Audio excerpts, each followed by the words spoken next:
And dive teams will be back in the water today near the Florida home of Brian Laundrie. The fiance of 22-year-old Gabby Petito has not been seen now for nearly 2 weeks since returning home from their road trip alone. A large van and a boat from the Sarasota County Sheriff's Office arrived midday Wednesday at a swampy 25,000-acre reserve where Laundrie told his parents that he was headed last week. After 4 days of searching, there is still no sign of him. This morning, new clues about what may have been the final hours of Petito's life.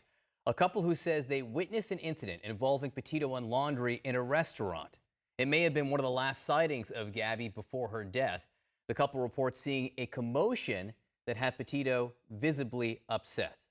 Amara Walker is on this story for us in Venice, Florida, with the latest on the search for Brian Laundrie.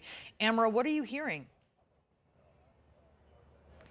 Good morning to you both. Yeah, yesterday, a specialized team of divers was on scene all day, but we're told their search turned up nothing. So law enforcement will be resuming that search here at the Carlton Reserve for Brian Laundrie, and they say they're trying to cover every acre. Still, no signs of Brian Laundrie this morning as investigators expand the urgent search for Gabby Petito's fiance. We've deployed numerous resources, and we are trying to cover every acre in this preserve. Authorities using canines to help search on the ground and flying drones over the 25,000 acres of swamplands of this Florida nature reserve. Specialized underwater dive teams arriving to assist while high water vehicles navigate through waist-deep water. Physical searches like that in that type of remote area present all kinds of problems. I mean, it's marshy area, it's thick with foliage. It's very hard to get into certain spots. Laundrie going missing after returning to the Florida home the couple shared with his parents without Petito on September 1st. Now the FBI is asking the public to help find Laundrie. Going to the public for help is usually a sign that you have a very challenging manhunt on your hands. They're also seeking assistance to piece together the timeline of Petito's final days. On August 12th, Petito sharing this photo from the Arches National Park on Instagram. That's the same day a witness dialed 911 to report a domestic dispute between her and Laundrie, prompting police to pull them over. We just been fighting all morning, and he wouldn't let me in the car before. 1 week later, I love the van. The couple posting this video on their YouTube page, documenting their cross-country journey. Jessica Schultz telling the San Francisco Chronicle she saw Laundrie in his van a week later, on August 26, close to where authorities discovered Petito's remains. As a van lifer, I was checking out their van, and I was checking out to see if it was a couple or a solo dude. So it was a solo dude, as far as I could see. Here it is on the left. The next day, YouTube bloggers also saying they spotted the vehicle. One woman telling CNN she saw Petito and Laundrie in Jackson, Wyoming that day, describing a commotion between the two where Petito was in tears and Laundrie was visibly angry. She was hysterically crying, and she walked out, and she was crying, and she was staying on the sidewalk, and I was watching the whole thing unfold. He walked back in like 4 more times to talk to the manager and to tell the hostess off. It's the same date an affidavit revealing Petito's mother received an odd text from her daughter's phone that referred to her grandfather by Stan, which she never did.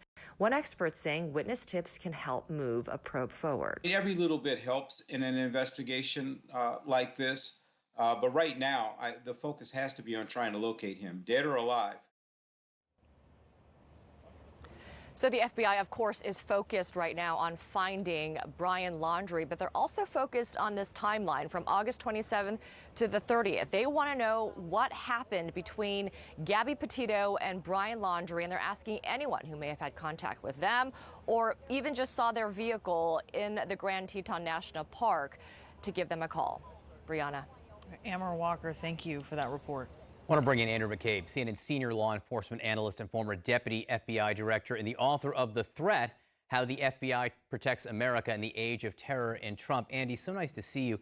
This new bit of reporting last night from Randy Kay, who's been out in Wyoming, this restaurant where a couple saw, a heated exchange between Brian Laundrie and the people who worked at the restaurant. Gabby Petito, visibly upset, may have been the last time anyone saw her alive. How does that fit into the puzzle for investigators? Well, John, these reports are incredibly helpful to investigators, primarily because they put the victim and the potential subject in a definitive place at a specific time. So that helps them build this timeline to kind of bridge back to that moment of when Gabby was killed.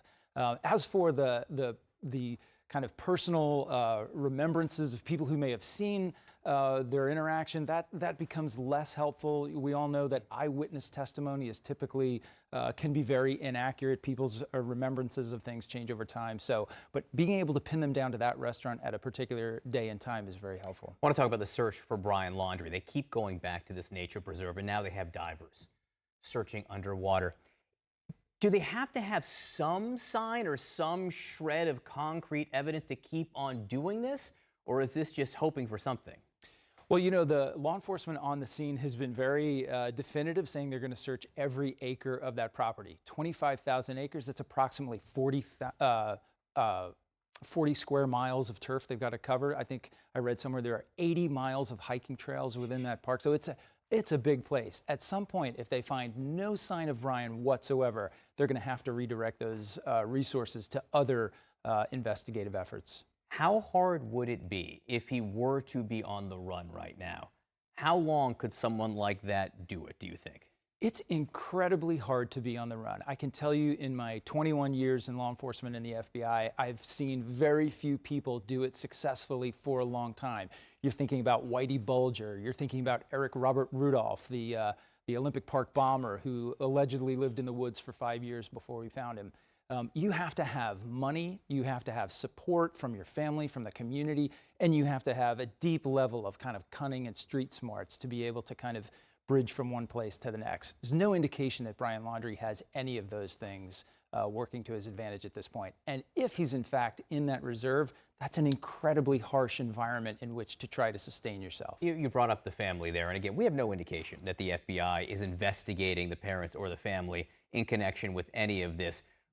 But you brought up Eric Rudolph, Whitey Bulger, the idea that family can sometimes help you hide. If at this point there were anyone trying to help him, it'd be very hard because now the FBI is there. Right. That's absolutely right. So it's those efforts to support a fugitive that often lead law enforcement, the FBI, right to that fugitive's doorstep, right? So they'll be looking closely at any sort of communications, access to financial instruments, all sorts of things that might connect someone in the community, be it a family member or otherwise, who might be supporting or communicating with Brian, that could actually direct law enforcement to his location. You know, I asked you, brought up the preserve and the idea it would be hard to hide there.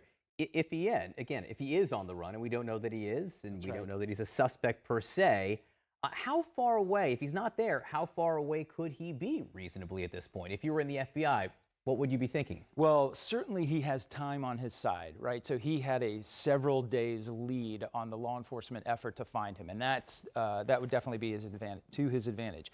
However, in this case, Mr. Laundrie is widely known by the public, right? He is on television, his picture is on television, his social media posts for the weeks leading up to this. So he would be very recognizable were he to leave the reserve and try to make a run for it, as we say, on the economy, just through local,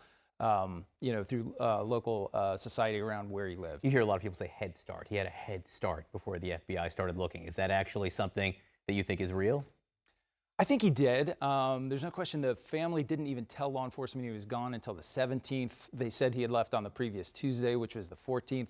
So if you think that they don't start looking for him until that Friday or Saturday, and he's been gone since Tuesday, that's a pretty good head start under normal circumstances. However, as I said, with as recognizable as he is, to go out into the world and try to do it on your own, very tough. To try to live in that reserve, probably even tougher.